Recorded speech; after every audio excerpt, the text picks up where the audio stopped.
Buenas noches. No sé si creo que se escucha bien. Yo siento rara la voz. Bueno, agradezco al Laboratorio Casasco, especialmente a Carlitos, Tony, por haberme traído y por haberme invitado. Y a todos ustedes, realmente me sorprende mucho ver tanta gente en este horario, viernes a la noche, escuchando un tema tan tedioso que a los gastroenterólogos que no hacemos neurogastroenterología, que no hacen, perdón, porque yo sí, también les resulta tedioso. Así que los aplaudo y les doy las gracias por estar acá. Espero no aburrirlos. Bueno, como me pidieron, la charla tenía que tratarse de los trastornos motores y cómo se manifiestan. Los trastornos motores del tubo digestivo son muchísimos, o sea que es imposible hablar de todos ellos en profundidad en 40-45 minutos. Y como sabemos, afectan desde la boca al ano. Entonces vamos a hacer una revisión un poquito rápida, pasando por lo que es orofaringe, esófago, estómago, intestino delgado, colon, ano y recto, y profundizaremos en algunos de esos temas que son más comunes. Pero no podemos hablar de todos porque es imposible. Y vamos a empezar con la orofaringe. Uno de los trastornos más frecuentes, quizás el único, es la disfagia orofaringea. Es un trastorno de la deglución que está reconocido por la Organización Mundial de la Salud, que es muy prevalente en pacientes ancianos y pacientes que tienen enfermedades neurológicas o neurovegetativas, y que el diagnóstico precoz de esta entidad es muy importante para evitar las graves complicaciones, sobre todo a nivel nutricional de los pacientes, y también las complicaciones infecciosas, sobre todo a nivel respiratorio, principalmente las neumonías. Porque todo esto tiene una gran morbimortalidad. Y es muy importante tener en cuenta que el enfoque de estos pacientes siempre es multidisciplinario. La disfagia orofaringea, ¿cómo se manifiesta clínicamente? Es la imposibilidad del trago, acá a nivel de la garganta, así lo manifiesta el paciente. No puede tragar ni líquidos ni sólidos. El diagnóstico de una disfagia orofaringea comienza, como todo en medicina, con un buen interrogatorio, un buen examen físico y un cribado para saber si el problema es orgánico o es funcional, o sea que no tiene una patología orgánica que lo determine. Y eso se hace con un test muy simple que lo hacen generalmente los fonoaudiólogos que hacen neurorehabilitación al lado de la cama del paciente, donde se le hace tomar distintos volúmenes de distintas viscosidades. Y entonces así se puede saber si tenemos una disfagia que sea de tipo estructural, y en ese caso lo primero que tenemos que descartar es que sea una neoplasia, o sea algo tumoral, o que sea una disfagia orofaringea de tipo funcional. Obviamente que si la disfagia es estructural y pensamos en neoplasia, tenemos que hacer estudios, imágenes, seguramente una endoscopía o un tránsito esófago-gastroduodenal, que eso es un estudio radiológico, ¿no? Donde le hacemos tomar al paciente un contraste y después se sacan radiografías y se ve el tubo digestivo alto. Haremos imágenes como una tomografía o una resonancia para descartar neoplasias. Y cuando pensamos que la disfagia es funcional, el estudio principal es la videodeglución. Es un estudio que justamente también lo hace la gente de rayos. Se le hace o se llama videofluoroscopía también.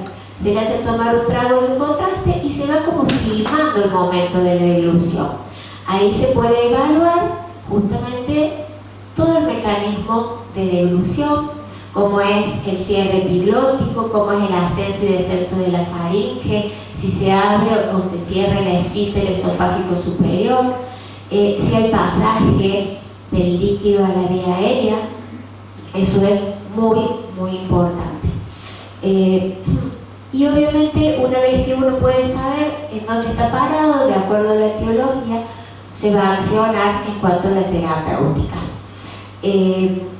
Lo más complicado siempre con respecto a los trastornos motores, cuando hacemos una videofluoroscopía y podemos llegar a necesitar también una manometría para ver cómo es justamente la apertura del esfínter, que a veces puede estar cerrado, y en esos casos el tratamiento será específico, a veces toxina botulínica o cirugía.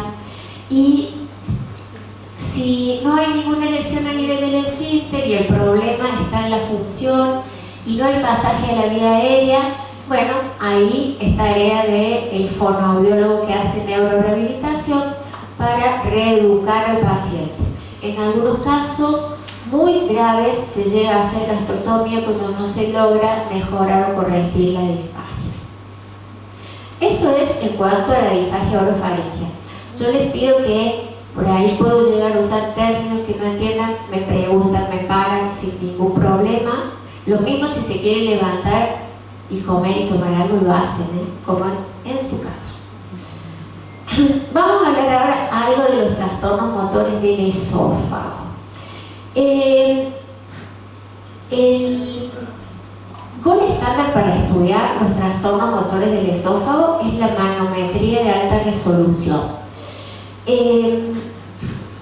¿Y por qué este es el método más importante? Porque justamente de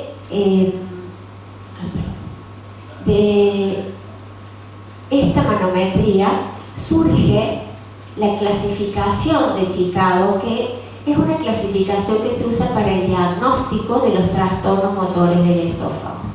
El esófago es un tubo que une la faringe con el estómago y está separado arriba con un esfínter esofágico superior y abajo con el estómago por un esfínter esofágico inferior. Si bien es un tubo que transporta el alimento, tiene motilidad y tiene distinta musculatura, porque en el tercio superior hay músculo estriado, que es músculo voluntario que nosotros podemos manejar, pero el tercio medio y el tercio inferior es músculo liso. Tienen distintas vías de inervación, tanto aferentes como eferentes. Esto que ven acá al costado es cómo se ve en la manometría una deglución. Por ejemplo, esta zona que ven más de mayor intensidad, amarillo y rojo, si ustedes ven esta escala, los colores más rojos son los de mayor presión, los azules son los de menor presión. Cuando nosotros le damos un trago al paciente, se abre, se relaja el esfínter esofágico inferior, comienza la onda de deglución, que en la manometría se ve como una onda, como una imagen temporoespacial, y se mide la amplitud en milímetros de mercurio, la distancia que recorre la onda en centímetros y el tiempo que tarda en llegar desde que se hace la deglución hasta que llega al esfínter esofágico inferior, y el esfínter ahí, ustedes ven más azul, bajó la presión, se relajó para que el alimento pase al estómago. Esas dos son degluciones normales, así es como se ve en la manometría de alta resolución. Dijimos que la clasificación de Chicago es la que se usa para clasificar los trastornos motores del esófago. La clasificación de Chicago ya tuvo varias revisiones y en el año 21 surgió la última, que es la clasificación en su versión número 4, y quedó dividida. Esta es la clasificación que se usa hoy, en dos grandes grupos. Se los agrupa a los trastornos motores esofágicos. En desórdenes de la unión esófago-gástrica, es decir, cuando el problema está a nivel del esfínter esofágico inferior, y desórdenes del peristaltismo, o sea, la motilidad general del cuerpo del esófago. Los primeros incluyen la atalasia. No sé si alguna vez escucharon hablar de esa enfermedad. ¿No? ¿Sí? Bien. ¿Algunos sí escucharon? Bueno, la atalasia, hay tres tipos diferentes. No vamos a hablar hoy de cada uno, si no estaríamos hasta mañana. Pero es una enfermedad en su mayoría idiopática, o sea, no tiene causa, en donde hay un aumento de la presión del esfínter esofágico inferior, está cerrado y no hay peristalsis, no hay motilidad en el esófago. Incluye también esta uy, no me anda el marcador, no, bueno, no importa. Los desórdenes de la unión incluyen también los trastornos de la evacuación, o sea, de la unión esófago-gástrica, y los desórdenes de la peristalsis incluyen la contractilidad ausente, el espasmo esofágico difuso, el esófago hipercontráctil y la motilidad esofágica ineficaz. Los cuatro primeros y de la lista de abajo, el espasmo esofágico difuso y el esófago hipercontráctil, se manifiestan con disfagia también, pero en este caso no es en la garganta. La disfagia es el stop, o sea, el paciente no puede tragar, el alimento se traba a nivel del esófago, ya sea su tercio superior, medio o inferior. Muchas veces el paciente necesita tomar líquido para ayudar a que el alimento pase. A veces tiene que tomar posturas especiales, levantar los brazos, inclinarse hacia atrás, como enderezarse para enderezar el esófago y que pueda pasar el alimento. Hay pacientes también que tienen muchos vómitos y pueden llegar a estados de pérdida de peso importante y desnutrición. Estos que cursan con disfagia, las atalasias, los espasmos y el esófago hipercontráctil, generalmente tienen tratamientos endoscópicos o quirúrgicos. Y nosotros no vamos a hablar de eso hoy, sino que vamos a hablar un poquito de los que podemos manejar más clínicamente, como son los trastornos de la motilidad, la hipomotilidad, que son la motilidad esofágica ineficaz. Uy, perdón. Quiero decir, no, se fue el, no anda el marcador. Sí, un torito no anda. No importa, pero no te preocupes. La motilidad esofágica ineficaz y la contractilidad ausente son los que nosotros clínicamente podemos manejar un poquito más. Estos trastornos de la hipomotilidad, dijimos, bueno, que son estos dos, la motilidad esofágica ineficaz, que se define manométricamente por degluciones que tienen un vigor disminuido, o sea, no tienen fuerza, o tienen defectos en la peristalsis, no es una deglución como la que les mostré en la manometría, y tienen una relajación del esfínter que es normal. Y la contractilidad ausente, ella es un caso muy extremo de hipomotilidad, en donde no hay nada de actividad motora en el esófago, tiene un esfínter inferior que se relaja. Eso es lo que le diferencia de la atalasia, donde no hay peristalsis, pero el esfínter está cerrado. Acá sí está relajado, pero no hay actividad contráctil. Y es un trastorno que está muy relacionado, si bien es idiopático también en la mayoría de los casos, hay un porcentaje que no es poco despreciable, entre el 40 o 45%, que está asociado a enfermedades del colágeno, por ejemplo la esclerodermia. Seguramente alguna vez la han escuchado esa enfermedad, pero tampoco es patognomónico de las enfermedades del colágeno.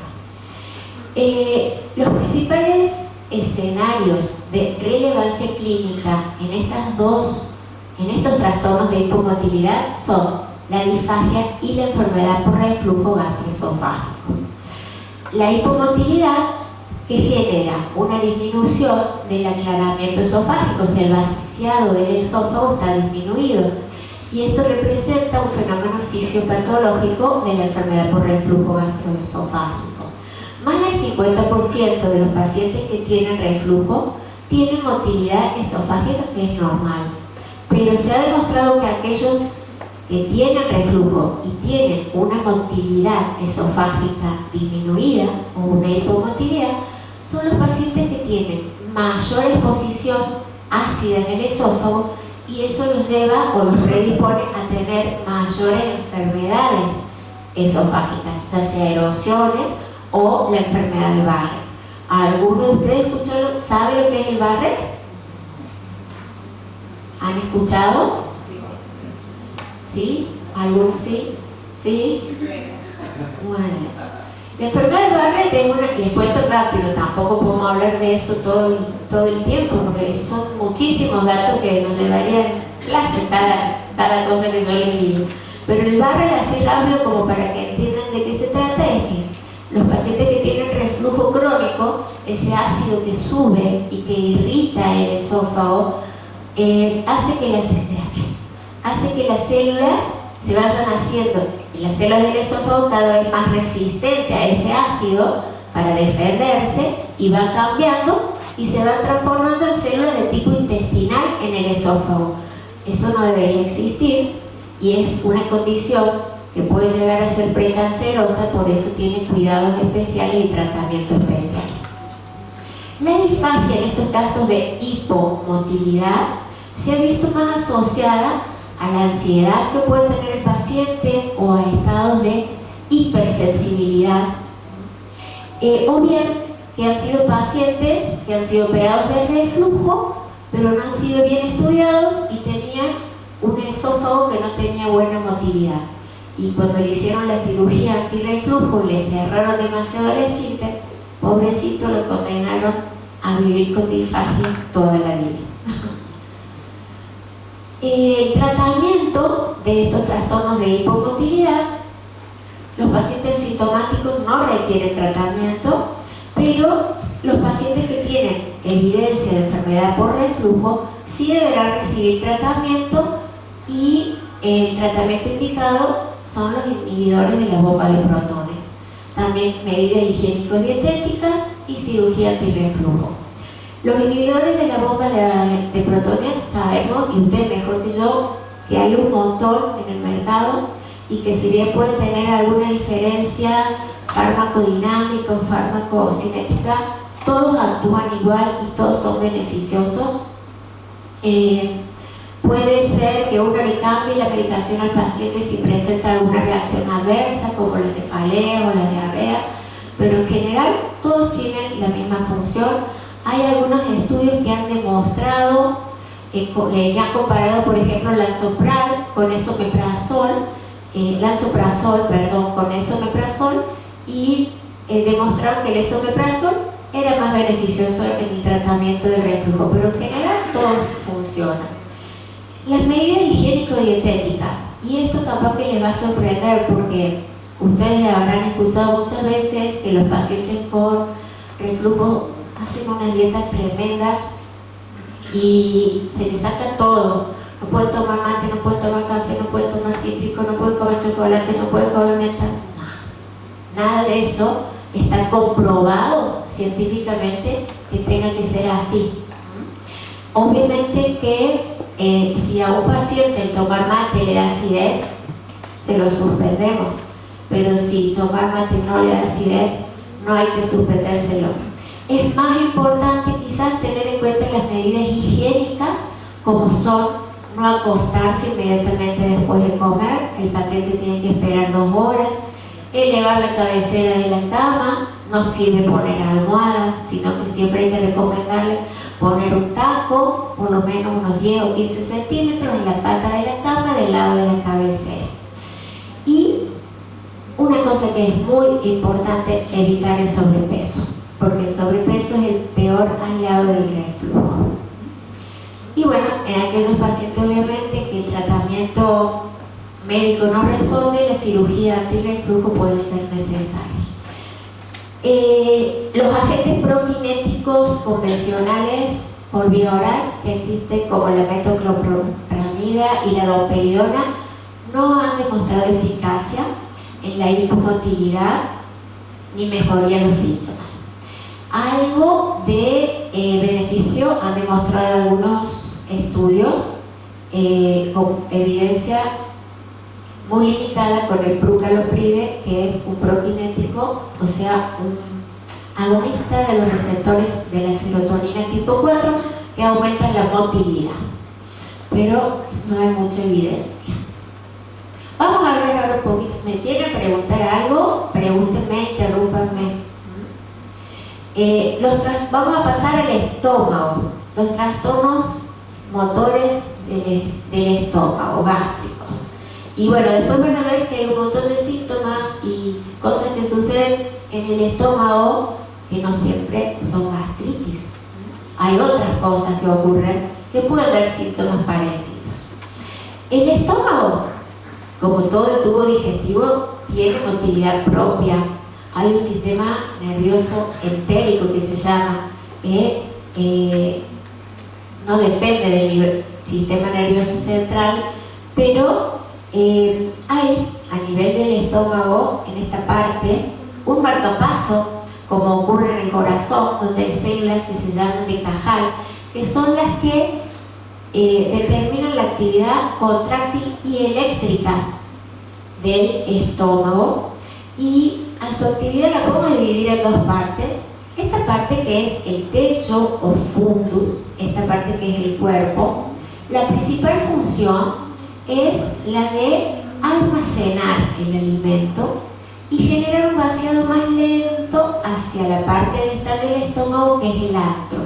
Por eso acá hay una actividad motora que son contracciones tónicas, o sea, que tienen amplitud grande, una gran amplitud, y son más lentas y generan una acomodación del alimento que llega y lo van transportando lentamente a esta parte que es el antro, donde acá hay una actividad contráctil fásica, donde son contracciones de menor amplitud pero más rápidas, que lo que hacen es licuar, triturar el alimento para hacerlo más chiquitito, transformarlo en partículas menores de 2 milímetros para que puedan atravesar el píloro y llegar al duodeno, que es la primera parte del intestino delgado. Los trastornos motores del estómago son un espectro de disfunción eléctrica y contráctil que pueden abarcar varias complicaciones. Por ejemplo, las disritmias gástricas, como ocurre en el corazón, son como arritmias. Puede haber taquigastrias o bradigastrias. Eso se manifiesta clínicamente como náuseas, con náuseas principalmente. Después están las anomalías de la relajación o la acomodación, que habíamos dicho que se producía en la parte del techo del estómago cuando llega el alimento. Eso da como síntoma principalmente la saciedad precoz, o sea, el paciente se llena muy rápido. Diego lo habrá sentido en algún momento. La hipomotilidad antral, acá, esta parte del antro, o la gastroparesia, que es el proceso en donde no hay motilidad en el estómago, está muy reducido y que alteran el vaciamiento. Estos pacientes, ¿qué van a sentir principalmente? También esa plenitud postprandial prolongada, están siempre llenos. Pueden tener distensión en esta parte alta del abdomen, pérdida de peso, pueden llegar a estados de nutrición graves y vómitos que generalmente son vómitos de alimentos que no han sido digeridos. Eso es lo que a nosotros clínicamente muchas veces nos hace pensar que hay un trastorno o un retraso en el vaciamiento del estómago. Los vómitos a veces son realmente invalidantes para el paciente e inexplicables, y acá crea un desafío en donde tenemos que hacer diagnósticos diferenciales con un montón de otras patologías. porque no solo el estómago genera vómitos, si bien puede haber también obstrucciones mecánicas de todo el tubo digestivo, puede haber inflamaciones de la mucosa tipo gastritis que lo generen, puede haber irritación peritoneal que en forma refleja provoquen un vómito, puede haber alguna neoplasia, no solo del estómago, sino también a otro nivel del organismo. Trastornos metabólicos pueden generar vómitos, tantos, por ejemplo, la diabetes, el hipotiroidismo, el hipertiroidismo, la insuficiencia suprarrenal, la insuficiencia renal. Nunca olvidarse de preguntar la ingesta de los fármacos, porque hay muchísimos fármacos que pueden generar náuseas y vómitos. Y después, trastornos a nivel central, tumores, migrañas, convulsiones, y también los trastornos psicológicos de la alimentación, como la anorexia y la bulimia. La gastroparesia es el trastorno motor del estómago más importante, más común, que es, como les decía, el retardo del vaciamiento gástrico, no hay motilidad. Las causas, la más frecuente de mayor incidencia es idiopática, no se conoce. Le sigue en un 30% la causa diabética. Tanto la diabetes tipo 1 como la tipo 2 son importantes causas de gastroparesia y están relacionadas principalmente con el mal manejo de las glucemias. Hay otras causas de menor incidencia, como son las postquirúrgicas, las obstructivas o mecánicas, a veces hay estenosis a nivel del píloro, y otras de menor incidencia, como la isquémica, que es menos del 1%. La disfunción neuromuscular gástrica puede asociarse a otros trastornos digestivos, y esto lo complica más, porque generalmente el trastorno motor puede acompañarse de una dispepsia funcional. Ese es un trastorno que no tiene explicación, tiene los mismos síntomas, pero tiene estudios que van a ser todos normales, porque no hay una lesión que justifique los síntomas. Puede asociarse también a reflujo esofagogástrico, puede asociarse a constipación, a colon irritable, a pseudoobstrucción intestinal, ya vamos a hablar un poquito de eso, y también a enfermedades neurológicas como lesiones medulares, craneales, la esclerosis lateral amiotrófica, la miastenia grave, distrofias musculares, enfermedad de Parkinson, o sea, muchísimas enfermedades, como ven, pueden generar gastroparesia. Hasta una gastritis asociada a la Helicobacter pylori puede generar también gastroparesia porque pueden alterar la motilidad. Los pacientes que tienen dispepsia funcional pueden tener entonces, como dijimos, gastroparesia, pueden tener disritmias o retardos en el vaciamiento gástrico, y de allí que en estos casos sí, a diferencia de lo que ocurría en el esófago, los prokinéticos, que son los fármacos que aumentan o estimulan la motilidad del tubo digestivo, como la metoclopramida, la domperidona, tienen lugar en el tratamiento, pero no así los IBP en este caso, porque los IBP, o sea, los inhibidores de bomba de protones, no influyen en el trastorno neuromuscular gástrico. Los pacientes, dijimos que también que tienen gastroparesia pueden tener reflujo. También los que tienen reflujo pueden tener dispepsia, y el 20% tienen retardo del vaciamiento gástrico. ¿Cuál es la asociación, por ejemplo, entre el trastorno motor gástrico y el reflujo? Cuando eso se da principalmente en los pacientes que tienen trastornos en la relajación o la acomodación, que era el fenómeno que se producía en el techo del estómago cuando llegan los alimentos. Esos pacientes que no pueden acomodar bien el alimento y no lo pueden llevar hacia la salida del estómago, el alimento que queda acumulado en el techo del estómago, que provoca relajaciones del esfínter esofágico inferior en forma espontánea, y eso es lo que facilita el reflujo en estos pacientes. Por eso los pacientes que tienen estos síntomas asociados, estos síndromes asociados, se benefician tanto el El vaciamiento gástrico se beneficia con el tratamiento del reflujo y el reflujo se va a beneficiar con el tratamiento del vaciamiento gástrico. Dijimos que la gastroparesia se podía asociar a otras patologías motoras o trastornos motores del resto del aparato digestivo. El 60% de los pacientes con síndrome de intestino irritable con constipación tienen también gastroparesia. Y los pacientes que tienen pseudoobstrucción intestinal idiopática, que ya les voy a contar eso de qué se trata, pueden tener reflujo, pueden tener gastroparesia, pueden tener inercia colónica y reflejan la forma más grave de los trastornos motores neuromusculares digestivos generalizados. Son los pacientes más complejos de tratar, y realmente muy complicados. La pseudoobstrucción intestinal crónica, idiopática generalmente, puede estar asociada a procesos degenerativos o inflamatorios de la pared, ya sea de tipo muscular o neurológico. ¿Cómo se manifiesta clínicamente una pseudoobstrucción? ¿Por qué se llama pseudoobstrucción? Porque parece un cuadro oclusivo, o sea que parece que hubiera una oclusión a nivel del intestino. El paciente está distendido, tiene vómitos, no elimina gases, no va del cuerpo, o puede tener diarreas, pero son como pseudodiarreas. Y no hay una obstrucción mecánica que lo genere, sino que el problema está a nivel de la pared, como si fuera una parálisis del intestino, para que ustedes lo entiendan mejor.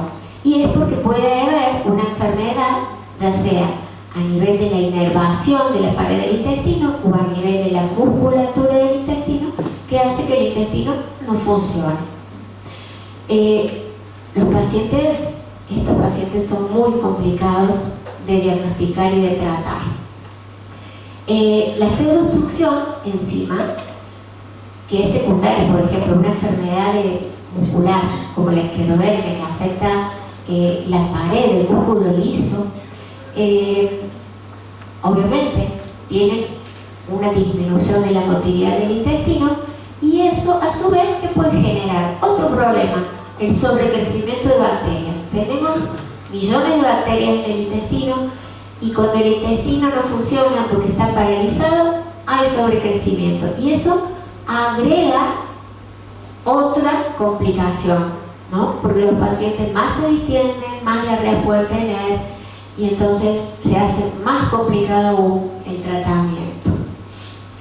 En cuanto a la gastroparesia, el diagnóstico, como siempre, la anamnesis o el interrogatorio es muy importante, y los síntomas, como decíamos, la saciedad precoz, la plenitud postprandial, el malestar epigástrico inespecífico, las náuseas, los vómitos con los alimentos no digeridos, nos tienen que hacer pensar que podemos estar ante este diagnóstico. Siempre tenemos que diferenciar la enfermedad por reflujo atípica, la enfermedad por reflujo que no tiene la acidez, como cursa habitualmente una enfermedad por reflujo, esa acidez que sube desde la boca hasta la garganta, que nosotros le llamamos pirosis. A veces tienen solo náuseas los pacientes, o tienen regurgitación, que es cuando el alimento sube la garganta, o pueden tener también síndrome de rumiación, o sea, el alimento llega a la boca, lo mastican y lo vuelven a tragar. Esas son formas muy atípicas de presentación. El examen físico en una gastroparesia puede ser normal, o en el otro extremo podemos tener los pacientes con desnutrición severa. Las pruebas de laboratorio generalmente son normales, salvo obviamente las que están asociadas a una diabetes. Podemos encontrar hiperglucemias. Las endoscopías suelen ser normales, salvo que haya alguna gastritis asociada. Y siempre tenemos que hacer, para descartar neoplasias, como dijimos, imágenes como una tomografía, ya sea de abdomen y también cerebral, por los tumores que dijimos cerebrales, que pueden ser causantes también, sobre todo de vómitos. Y el gol estándar para el estudio del vaciamiento gástrico es la gamografía. O sea, ¿qué consiste esto? Al paciente se le da una comida que está marcada con un radioisótopo y por cámara gamma se mide el tiempo en que tarda en vaciarse ese alimento marcado. Se mide apenas se le da el alimento, a la hora, a las 2 horas, a las 4 horas. Lo normal es que a las 4 horas ya no quede menos del 10% del alimento. Cuando hay una retención mayor al 50% ya estamos frente a una gastroparesia grave. El tratamiento general, en los casos leves, la dieta alcanza una dieta que tiene que ser blanda, progresiva, y los medicamentos prokinéticos, los que aumentan la motilidad del estómago. En los casos más complicados, la eritromicina, que es una droga, es un antibiótico macrólido que tiene una composición semejante a la motilina, por eso estimula la motilidad, ha demostrado dar muy buenos resultados en los pacientes que no responden al tratamiento habitual. Lo mismo en la pseudoobstrucción intestinal.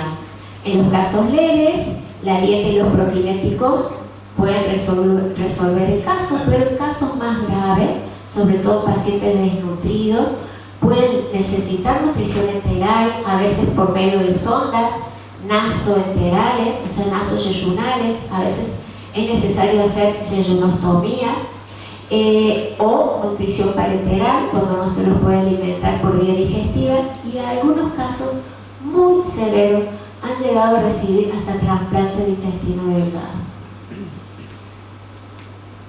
Esto un poquito como para revisar los fármacos que se utilizan prokinéticos, como le decía recién, la eritromicina, la cinitaprida, la metoclopramida, la doperidona, el octeotride, la neostigmina, la procaloprida.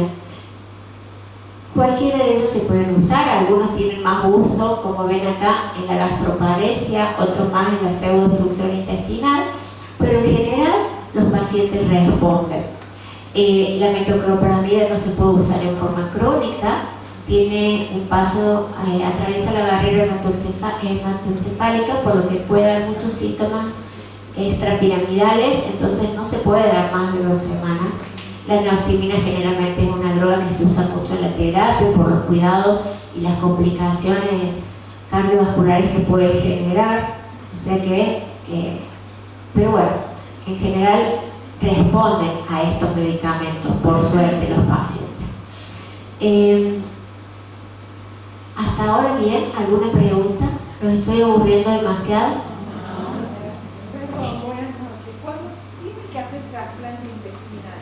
Sí. ¿De qué deporte? ¿De otro ser humano o de un animal? No, de ser humano. Sí. Sí, ser humano. Se hace. ¿Vivo o muerto? No, muerto. Trasplante. Todavía vivo.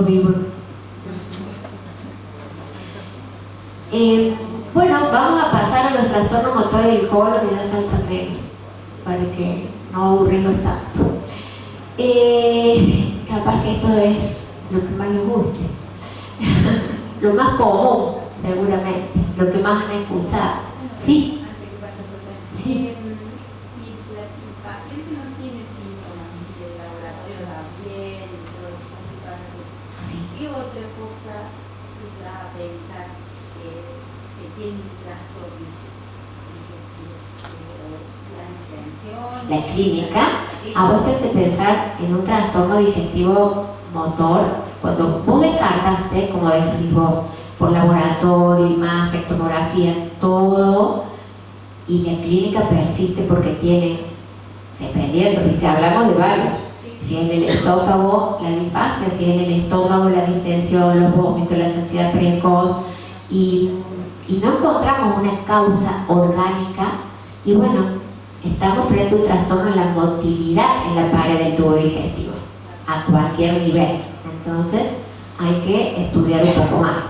En el esófago la manometría, en el estómago la gamografía, en el intestino delgado se hace también una manometría antroduodenal que se llama, que son estudios más complejos, ¿no? Y que nos van a decir si el trastorno está a nivel neurológico o a nivel muscular.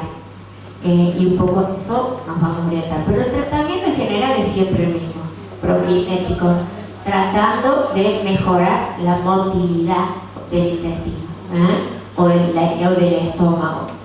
Los prokinéticos hasta ahora viste que son los que más se utilizan. Acá, bueno, el tratamiento cambia un poco.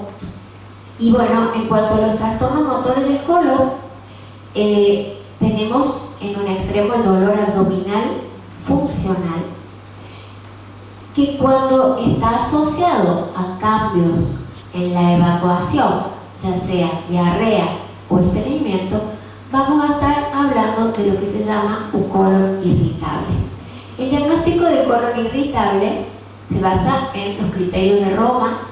Ya también esta clasificación ha ido pasando de 1, 2, 3, estamos por la cuarta, donde dice que el dolor abdominal tiene que tener por lo menos una frecuencia de una vez, de un día a la semana, en los últimos 3 meses, tiene que haber estado presente y tiene que tener una evolución no menor de 6 meses, para decir que estamos ante un colon irritable.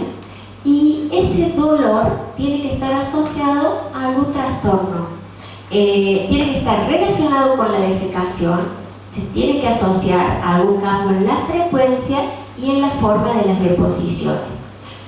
Les puede causar gracia esta escala de Bristol que ven acá al costado, pero la usamos y se la damos al paciente porque esto un poquito nos ayuda, a los pacientes les encanta esto.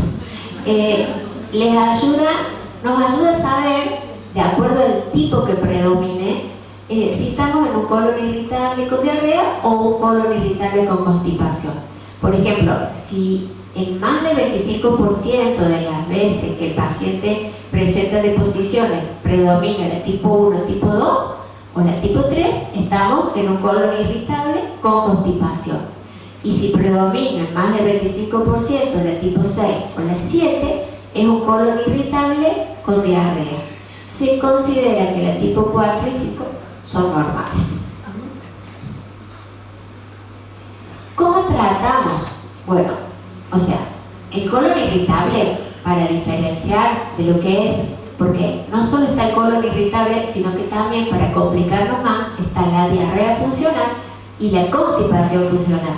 Y el colon irritable con diarrea y el colon irritable con constipación. ¿Cuál es la diferencia? Que el colon irritable siempre va acompañado de dolor y distensión, no así la diarrea funcional o la constipación funcional.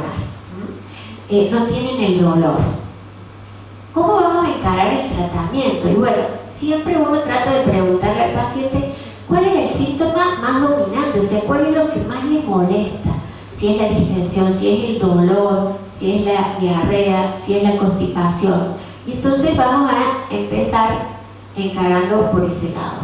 Si es el estreñimiento, obviamente vamos a acudir a los laxantes. Tenemos un montón de laxantes. Generalmente siempre comenzamos con los laxantes formadores de masa, o sea, las fibras. Si el paciente nos responde, usamos los laxantes osmóticos, como el polietilenglicol. Y si el paciente no responde, bueno, nos vamos a los prokinéticos.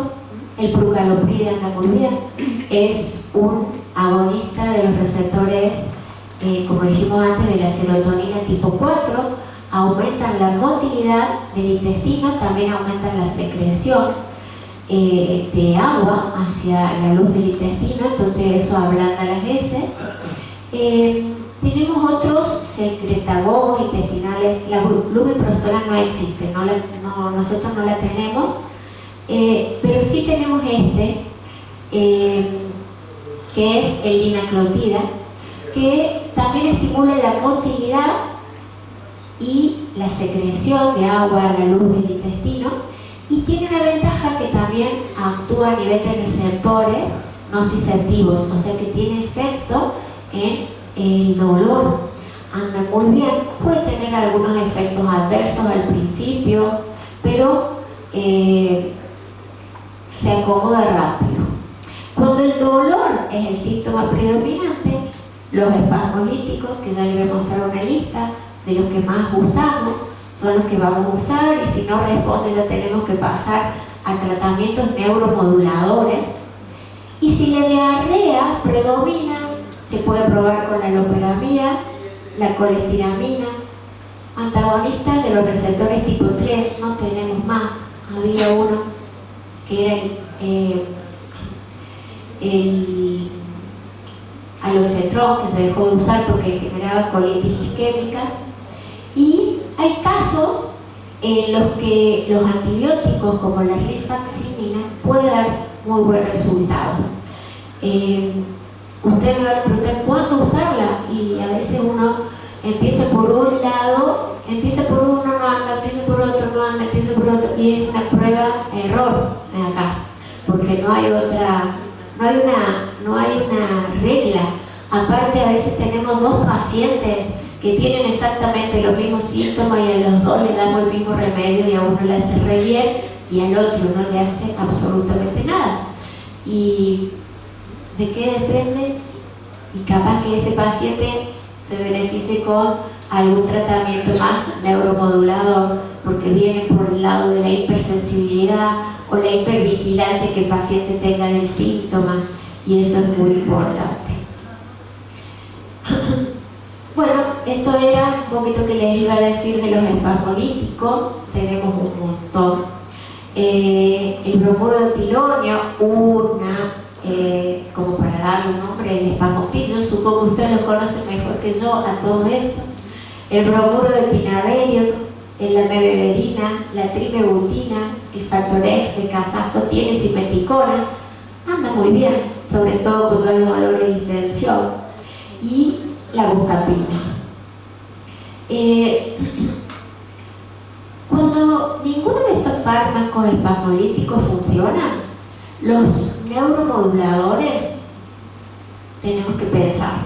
Y acá tenemos muchos antidepresivos, los tricíclicos como la amitriptilina y la desipramina, andan muy bien en el colon irritable con diarrea. La paroxetina, el citalopram, al revés, con con estreñimiento, y la venlafaxina o la duloxetina se puede usar indistintamente. Y esto es lo que les decía recién, es mucho, van a actuar a nivel de lo que es la hipersensibilidad visceral, ¿no?, del paciente.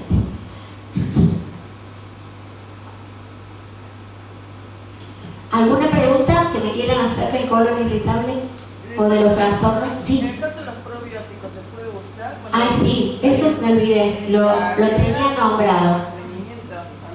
Sí, en cualquiera de los dos. Hoy está muy de moda el famoso SIBO. Hoy lleva el paciente al consultorio que viene y no les voy a mentir, pero el 80% de las consultas es el paciente que se sienta y me dice: doctora, me siento hinchada, ¿no? Y quiero saber si tengo SIBO, porque ya han leído, ¿eh? Y la mayoría de esos pacientes tienen colon irritable, ¿no? Y ya vienen tomando probióticos y sí, se los podemos dar, pero generalmente, bueno, también hay estudios para ver si hay SIBO y el sobrecrecimiento bacteriano, y también se trata no solo con probióticos, sino también con antibióticos. Entonces a veces hay que estudiarlos bien a los pacientes antes de medicarlos, y otras veces, bueno, se puede hacer también tratamientos empíricos porque no le hacemos daño con un probiótico y con un antibiótico como la rifaximina, que se usa mucho en el sobrecrecimiento bacteriano. No le generamos problemas porque no es un antibiótico que se absorba, pero bueno, son tratamientos caros. La rifaximina no es barata, y entonces a veces usarla en forma empírica, si uno no está segura, hay que poner en la balanza, más hoy, ¿no? ¿Sí? Con respecto a la amitriptilina, Sí. que actúa en el dolor neuropático. Sí. ¿La acción acá es para pacientes que tienen con el tema del dolor también o no? Sí.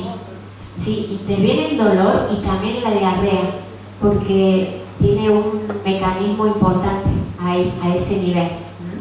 antidiarreicos los constipan, ¿viste? Hay pacientes que lo toman y se constipan cuando no lo toman por la indicación de un colon irritable con diarrea. Entonces ese efecto es el que usamos y ayuda en el colon con diarrea. Pero bueno, también es la parte nociceptiva. No, por favor. ¿Alguna otra pregunta? Antes que cambiemos de tema. Sí. Sí.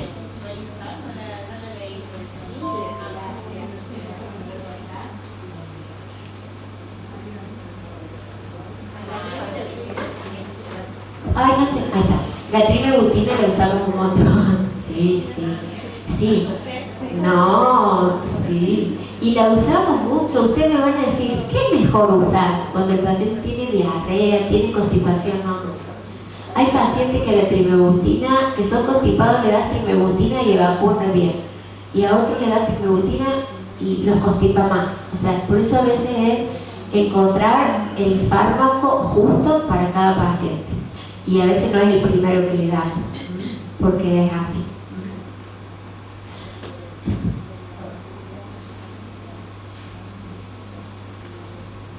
Bueno, y esto es cortito como para revisar y no dejar esta parte en el aire, porque también hay muchos trastornos motores a nivel del recto ano.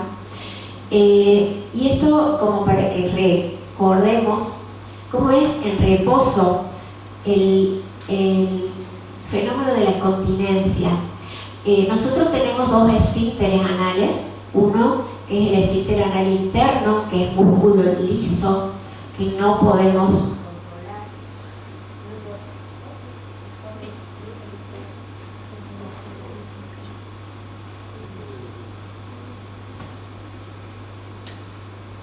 ahora, bien.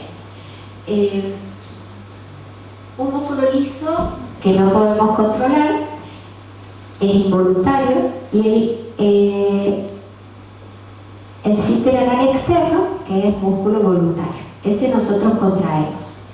Normalmente en reposo el recto y el ano forman un ángulo que está cerrado y que está tensionado por el haz puborectal del músculo elevador del ano. Cuando por los movimientos peristálticos del colon llega la materia fecal al recto, hay una relajación del esfínter anal interno. Esa relajación es por medio de un reflejo que nosotros no controlamos, y si estamos en las condiciones de poder evacuar, ¿qué hacemos? Relajamos el esfínter anal externo, se relaja el haz puborectal y podemos evacuar. Si no estamos en las condiciones favorables para evacuar, contraemos el esfínter anal externo, que es el que podemos manejar, pero a veces no se puede manejar. Entonces vienen los problemas de incontinencia anal cuando hay lesiones en el esfínter o hipomotilidad. Eso ocurre mucho en las mujeres que han tenido muchos partos. Con la edad los músculos de piso de la pelvis van perdiendo fuerza y entonces todo esto puede llevar a incontinencia. Otras veces ocurre que el mecanismo defecatorio se hace mal y dijimos que el recto y el ano forman un ángulo que está cerrado en reposo, que se tiene que abrir cuando vamos de cuerpo.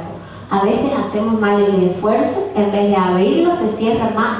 Eso es lo que se llama disinergia del piso pélvico, que se va a manifestar como constipación. Puede haber prolapsos que también pueden dar constipación, puede haber dolores a nivel anal. Todo esto se estudia también con manometría anorrectal. Y siempre, obviamente, descartando problemas primero estructurales, siempre. Endoscopía, seguramente una colonoscopía para descartar que no haya algún otro problema. Y cuando se descarta lo orgánico, lo estructural, lo neoplásico y el problema ya es funcional o motor, la manometría es la que nos va a ayudar a diagnosticar cuál es el problema puntual. Y el tratamiento será de acuerdo a lo que encontremos. Generalmente son tratamientos de rehabilitación para aprender a volver a evacuar y reeducar ese mecanismo. Bueno, como conclusión, para que se lleven a casa, y espero que no los haya mareado tanto, porque realmente es un tema muy, muy extenso. Los trastornos motores del tubo digestivo son extensos y complejos. Son el resultado de trastornos neurológicos o musculares que afectan a la pared del tubo digestivo. Muchos de ellos son funcionales, o sea, no tienen una explicación orgánica, y su diagnóstico preciso es muy importante, muchas veces para evitar cirugías innecesarias, sobre todo en lo que se trata de la pseudoobstrucción intestinal crónica, cuando está esa parálisis del intestino delgado que no funciona y que parece que fuera un abdomen agudo oclusivo o que hay una obstrucción mecánica. Son pacientes a veces que entran a cirugía y no encuentran nada, y son de manejo multidisciplinario. Nunca nos tenemos que olvidar de eso, porque no solo el gastroenterólogo, el cirujano, el nutricionista, los otorrinos cuando el problema es alto, o sea, es multidisciplinario. Los psicólogos, los psiquiatras, el colon irritable, un montón de los trastornos motores necesitamos de ellos también para que nos ayuden. Así que, bueno, espero que les haya servido. Me preguntan lo que necesiten y gracias por haberme invitado. Escuchar esto tan complicado. Muchas gracias, María. ¿Preguntas? Lo que ¿Sin quieran. miedo? Sí, todo lo que quieran. Pregunten todo lo que quieran. Están en Debe haber aula, muchas aprovechen. preguntas porque no es fácil. Todo claro, entonces. Debe haber muchas preguntas.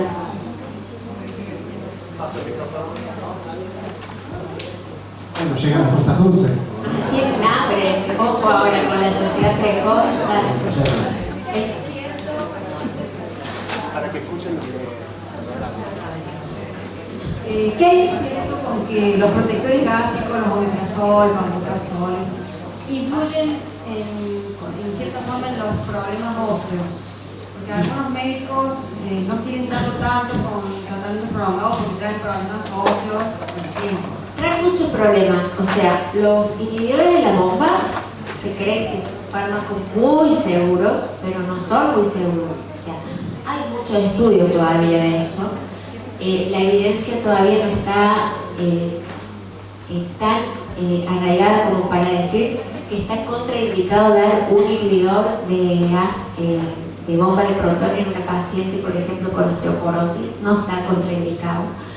El tema es que hay un uso y abuso hoy por hoy de los inhibidores de la bomba de protones. Uno ve cuando llegan los pacientes al consultorio que ya porque toman mucha medicación toman un protector gástrico, y seguro que ninguna de esas medicaciones es dañina para el estómago y no es necesaria. Entonces hay indicaciones muy puntuales. No está contraindicado darlo. Pacientes con osteoporosis puede generar daños, ¿sí? Por eso es que hay que usarlo cuando está indicado, en el tiempo indicado. Hay gente que lo toma y ya se acostumbró y nunca más lo deja de tomar. Y nosotros, como gastroenterólogos, generalmente no somos partidarios de eso. Yo a mis pacientes siempre le hago un tratamiento corto, nunca trato de suspenderlo de golpe porque hace rebote, o sea que lo vamos bajando. Hay algunas situaciones clínicas que sí lo requieren, y en ese caso hay que ver, ¿no? El beneficio-riesgo en los pacientes, por ejemplo, con esófago de Barrett, que no quieren o no se puede hacer algún tratamiento tipo endoscópico, tienen que tomar medicación de por vida. Pero bueno, está indicada. Entonces, hay que tener cuidado. Espero que haya respondido. Sí.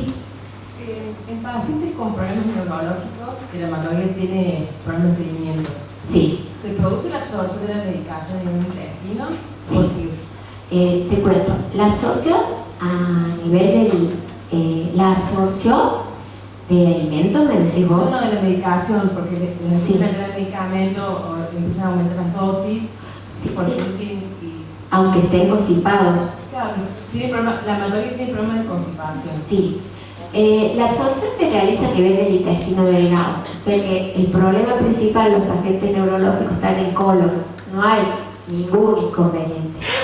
Así que ellos absorben normalmente cualquier cosa, alimento y medicamentos que le den. Porque no afecta el colon. El colon es el que genera constipación. El intestino grueso, su función principal es justamente cuando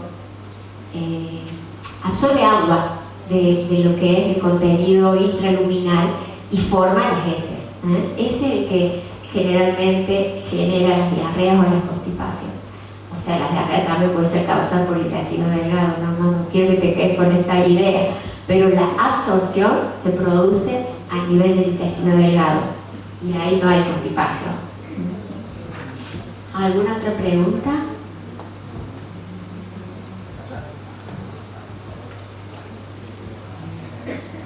Tengo una consulta. Cuando el paciente acude a la farmacia con la famosa gastritis autodiagnosticada, viste que en una época no sabía reñir ni nada, ¿cuál es? Tendría que hacerte ver, no, yo antes estaba la retidina, que era barata, ahora no está más.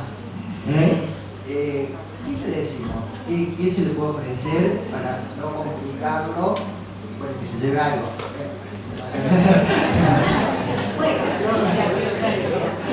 Quizás lo que ustedes le podrían ofrecer, siempre obvio que consultan, no se tiene que automedicar el paciente, porque a esos pacientes vos le das un omeprazol y seguro que andan bien, y después son los que siguen tomando y no paran más y nunca se estuvieron en el estómago.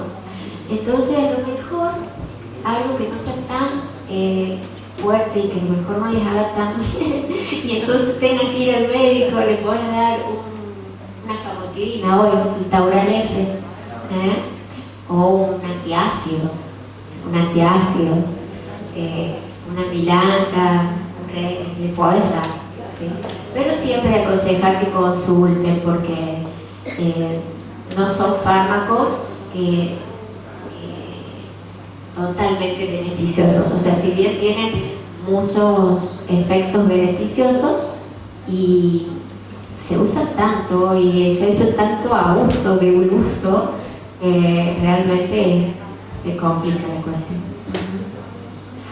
Lo que pasa es que junio, que tratan es septiembre, Aún. entonces la gente va a la farmacia Sí. y hace el gasto de Miguelón, lo que tenemos que hacer de traumatología. Sí, Hay que curarlo, pero no tanto, si lo tengo más.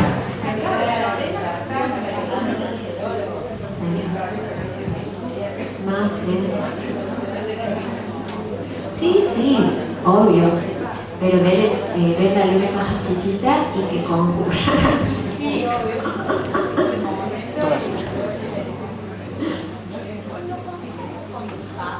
Sí. Sí. Uno por ahí no sabe cómo quedar mucho. La verdad, yo por ahí le digo, toma un poquito de vaselina líquida. Es lo único que me animo porque no sabes también, por ahí no se saben decir si están con dolor estomacal o no, ¿viste? O por ahí te miente porque quiere que le des algo urgente. ¿Qué podemos recomendar? O sea, cuando no es una concentración crónica, que es algo eventual que le está pasando, que finalmente la consulta es Lo más así rápido, o sea, los laxantes estos como el Dupolax o eso, a nosotros nos gusta usarlo en forma crónica, obviamente, ¿no? Pero de un apuro lo puede sacar el paciente, teniendo en cuenta que le puede dar diarrea y cólicos y no se puede usar nunca en forma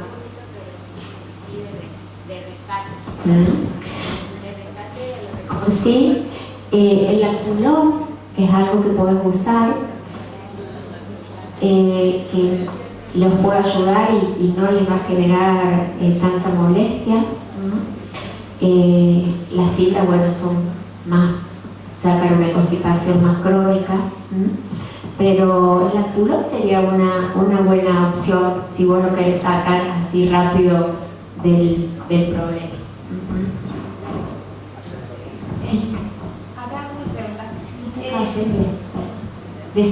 Sobre los inhibidores de la bomba de protones, como Sí. el profesor, hay como esta frase que se usa mucho para mencionarlos como protectores gástricos. ¿Está bien usada esa palabra de que te protege? Porque si no genera, a veces eso genera como muchas dudas y está como muy instalado para Claro, la palabra. sí es lo que le decía ella, ¿viste? Ya vienen tomando los pacientes para proteger el estómago porque toman tantas cosas.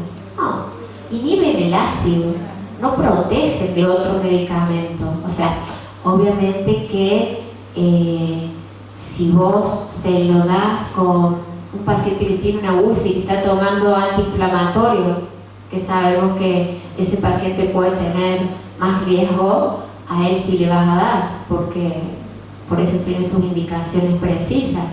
Pero no va a ser una barrera y lo va a liberar de que no tenga ninguna lesión. Son inhibidores de ácido y tienen su indicación precisa. Bien, porque pensábamos, hablando acá con las chicas, de que a veces llega un paciente a la farmacia y dice, no sé, toma muchas medicaciones como que le sugieren, razón. Es que eso lo hacen los médicos, ¿eh? Claro, es como hay Sí. como una... Sí, es que los médicos le indican, por eso les decía que hay un abuso del uso de los inhibidores de boca. No necesitan los pacientes tomar. Cuando toman una medicación, porque toman para la tensión, toman para el colesterol, toman para la metformina, para la diabetes, y entonces ya toman el protector gástrico, y ellos se sienten tranquilos. Y ninguno de esos medicamentos le hacen daño al estómago, no es necesario. Bueno, gracias. Otra preguntita que justo dijiste, metformina. Sí. ¿Puede ser que la metformina produzca diarrea? Mucha, sí. No, sí. Dolor, diarrea, sí. Sí. Produce, sí. Y bueno, a veces vienen los pacientes al consultorio con esos síntomas y bueno, hay que ver, probar con otro o reducir la dosis y que lo empiecen de poquito, y si no lo toleran, ver otra posibilidad terapéutica.